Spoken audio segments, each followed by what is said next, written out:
श्री सद्गुरुदेव भगवान की जय। श्री सीताराम भगवान की जय। श्री गौरी शंकर महादेव की जय। श्री राधा रमण लाल की जय। सभी दर्शकों और भक्तों को कोटि कोटि प्रणाम। सबको प्रेम भरा जय जय श्री राधे। आज मैं आपको बहुत ही खास बात बताऊंगा। बहुत ध्यान पूर्वक आप सुने। बिल्कुल मन की वृत्तियों को आप शांत होके एकाग्र चित्त से सत्संग सुने। हम आपको बताते हैं कई प्रकार की साधनाएं। साधनाओं में सिद्धि कैसे मिलती है, ये इस बात का मैं खुलासा आज किए दे रहा हूँ। बहुत प्रेम पूर्वक रुचि पूर्वक सुने। देखो, जब हम चलते फिरते उठते बैठते नाम जप करते हैं तो सिद्धि मिलने में थोड़ा समय लगता है, लेकिन मिलती जरूर है। इसलिए मैं कहता हूँ, जब आप आसन पे बैठकर जाप करते हैं, जब आपको खाली समय मिले, स्नान आदि होकर पवित्र होकर आप आसन पर बैठकर नाम जप करें, मंत्र जप करें। और जब आप कार्यरत हों तो आप नाम का अभ्यास करें कार्य करके। लेकिन सिद्धि मिलती है जब आप आसन पर बैठकर भगवान के मंत्र या नाम जप कर रहे होते हैं। तो आप ध्यान देना, जब हम शरीर को लेकर इधर उधर घूमते हैं तब हम शरीर में होते हैं, क्योंकि शरीर से क्रिया हो रही है, तो हमारी जो स्थिति है वो शरीर में होती है। और जब आप बैठकर जाप करते तो शरीर तो आपका स्थिर हो गया। अब आपकी स्थिति मन में होती है। फिर आप देखना मन भागने लगता है इधर उधर, क्योंकि जब शरीर बैठ गया तो स्थिति मन में पहुंच गई, आप मन में पहुंच गए। अब आप देखना मन इधर उधर भागने लगता है। कभी आप देखना, शरीर तो शांत बैठा दिया आपने भजन में, तो अब आपको मन परेशान करने लगता है। मन नाना प्रकार की वृत्तियों को लेकर इधर उधर भागने लगता है। अब सिद्धि कैसे मिलेगी? सिद्धि मिलेगी जब आपने दृढ़ता पूर्वक मन को नाम में या मंत्र में लगा दिया, उसके अक्षरों पर आप चिंतन करने लगे, उस मंत्र को नाम को आप लिखने लगे, उस पर अपने दृष्टि को, आंतरिक दृष्टि को जब बिल्कुल चिपका दिया। जैसे ये आंखें तो बंद हो गई, लेकिन आंतरिक जो दृष्टि है, मन है, उससे आप नाम लिखने लगे, मंत्र का चिंतन करने लगे। अब आपका मन लग गया। फिर भागेगा, फिर आपने लगाने की कोशिश की, फिर भागेगा, फिर लगाने की कोशिश की। यही तो अभ्यास है। लेकिन क्या हुआ कि मन उसमें लगने लगा। अब क्या हुआ? अब आपकी स्थिति मन के ऊपर है। आपने मन को तो लगा दिया, लेकिन आप तब भी हैं ना, मन तो लगा है, लेकिन उसके बाद भी आप रहते हैं, तो आपकी स्थिति मन के ऊपर पहुंच गई। लेकिन जब आपका मन भगवान में, भगवान के नाम या मंत्र के अक्षरों में लगा होगा, तो आप देखना आप मन से ऊपर होते हैं। सच मानिए, उस टाइम आप मन से भी ऊपर उठ जाते हैं और आपकी स्थिति भगवान में होती है।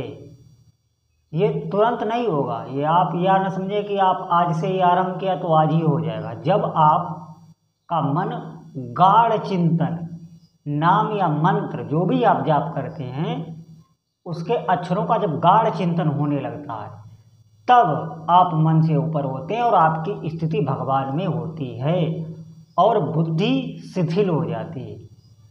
अब ये बुद्धि का शिथिल होना क्या है?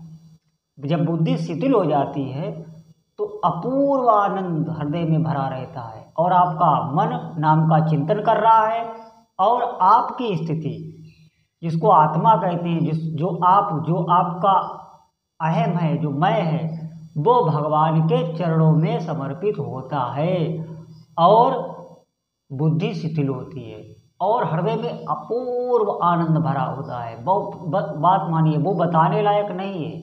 हृदय उठते टाइम गदगद होता है, आनंद आपके बाहर निकल रहा होता है, आप बहुत आनंद मुद्रा में होते हैं।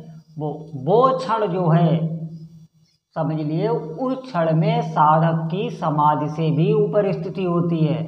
और बात मानिए, ऐसा जब आपका जब होने लगेगा तो समझिए उस साधक की आयु बहुत ज़्यादा बढ़ जाती है, उस साधक की आयु दीर्घ हो जाती है, क्योंकि उस समय उसके हृदय की गति इस लोक में नहीं होती है, बात मानिए, भगवान के धाम में होती है। ये बहुत दिव्य अनुभूति मैं आपको बता रहा हूँ। अच्छा, आप कहेंगे बुद्धि का शिथिल, आप कैसे समझें कि कैसे आनंद की प्राप्ति होती है? देखिए, जो लोग नशा करते हैं वो नशा पता है क्यों करते हैं? जैसे कोई मदिरा पीता है, कोई गांजा, अफीम, भांग, बहुत से नशा लोग करते हैं। वो पता क्यों करते हैं? नशा क्या करता है? नशा बुद्धि को शिथिल करता है। नशा जो है वो हमारी बुद्धि को शिथिल कर देता है, और जब बुद्धि शिथिल हो जाती है तो संसार का विस्मरण हो जाता है।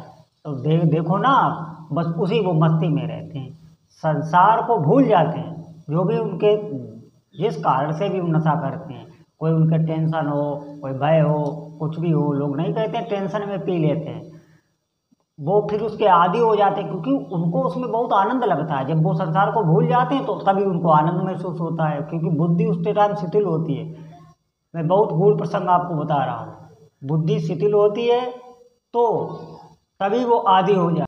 लेकिन यहाँ पे ये नशेबाजों का एक उदाहरण दिया जा रहा है, और वो जो उन्हें आनंद प्राप्त होता है जिसके कारण वो बार बार नशा करते हैं, वो तमोगुण होता है, तमोगुण का आनंद होता है। लेकिन आपको जो प्राप्त होगा, मैं बता रहा हूँ, वो तमोगुण से ऊपर होता है रजोगुण, रजोगुण से ऊपर होता है सतोगुण। आपको सतोगुण प्राप्त होगा, लेकिन थोड़े और साधना करते करते जब आप बीत जाएगा, तब आपको त्रिगुणातीत अखंड अनंत जो आनंद है वो प्राप्त होने लगेगा। मेरी आप बात मानिए, समस्त सिद्धियां आप में प्रकाशित हो जाएंगी। जितनी भी सिद्धि हैं वो अपने आप ही आपके आसपास घूमने लगेंगी। लेकिन जब आप ऐसे जप करेंगे तब, क्योंकि मैं बता रहा हूँ कि मन लगता नहीं है, तभी आपको मैंने बताया कि आप चलते फिरते जप करें। तो चलते फिरते जप में होता क्या है कि हम देह में होते हैं, तो फिर मन की तो बात ही अलग है। जब देह में ही स्थिति है तो मन के बारे में कहाँ जान पाएंगे? जब शांत होकर बैठ जाते हैं, जब चिंतन मन में उस पर मंत्र में लगाते हैं, तब हम जानते हैं। जब मन वहाँ से भागता है ना, तो हम जानते हैं कि ये मन गया। अब जब मन लग जाता है मंत्र में तो जानते हैं ना, तब होते हैं आप। मन तो मंत्र में लगा होता है, लेकिन आप होते हैं ना, तो आप ही तो देखते हैं कि हाँ ये मन गया, तो आप मन से ऊपर होते हैं, क्योंकि शरीर आपका अब बैठ गया है, शांत बैठ गया है। तब आपकी स्थिति मन में होती है। जब मन मंत्र में लग जाता है तब आप मन से ऊपर होते हैं। तो ये बात आपको समझनी पड़ेगी। निश्चित मानिए, ये मैं जो आपको बता रहा हूँ ये ध्यान सहित जप क्रिया है, और साधक बहुत जल्दी इससे सिद्ध हो जाता है। आप कोशिश करें, आज मैंने आपको बताया, और इससे क्या होगा, ये ऐसी अवस्था हो जाती है आपकी धीरे धीरे इसमें कि आपको मोह भय, ये जो मृत्यु का भय नहीं लगा रहता है, मोह काम विकार से लोग परेशान होते हैं, ये बिल्कुल जलकर भस्म हो जाते हैं। आप सच मानिए, जैसे सूर्य का प्रकाश जब होता है तो आप देखना अंधेरा कहाँ गायब हो जाता है, अंधेरे का नामो निशान मिट जाता है ज्यों ही सूर्य का प्रकाश होता है। ऐसे ही अब शाम को क्या है, शाम को तो सूर्य का प्रकाश रहता नहीं, तो हम लाइट जला लेते हैं, जो भी जलाते हैं, तो उससे हर जगह का अंधेरा देखना आप नहीं गायब होता है, पूरे कमरे में जहाँ वो पहुँचे। लेकिन सूर्य के प्रकाश से आप देखना ऑटोमेटिक ही हर जगह प्रकाश हो जाएगा। जहाँ प्रकाश नहीं पहुँच पा रहा है वहाँ भी उजियारा हो जाता है। सूर्य के प्रकाश से अंधेरा रहता नहीं है। ऐसे ही जब ये जो मैं बता रहा हूँ आप क्रिया करेंगे तो आपके हृदय में प्रकाश हो जाएगा, ज्ञान का बोध हो जाएगा, भगवान का साक्षात्कार हो जाएगा, भगवान का। प्रेम हो जाएगा भगवान का। आप जरा जन्म मृत्यु काल इनसे परे उठ जाएंगे, काल आपका कुछ नहीं बिगाड़ सकता। ये बात ध्यान रखना, मैं वहाँ आपको पहुँचाने चाह रहा हूँ, आप समझे, त्रिगुणातीत पहुँचाना चाह रहा हूँ। तो आप भजन में लगे, सांसारिक कामनाएं तो आपकी ऐसे चुटकियों में पूरी होंगी। मेरी बात मानिए, विश्वास करिए और आप पर भगवान की कृपा रहे। आप भजन करें, जैसे मैंने बताई पद्धति उसी पद्धति से करें, और से समय अपना चलते फिरते उठते बैठते नाम जप करें, देखना कितनी जल्दी आपको लाभ होता है। तो इसी के साथ भगवान आपकी हर मनोकामना पूर्ण करें, आपके जीवन में मंगल हो, भगवान शिव आपकी रक्षा करें, आप पर कृपा करें, आप पर कृपा बरसती रहे। बोलो जय जय श्री राधे श्री सीताराम भगवान की।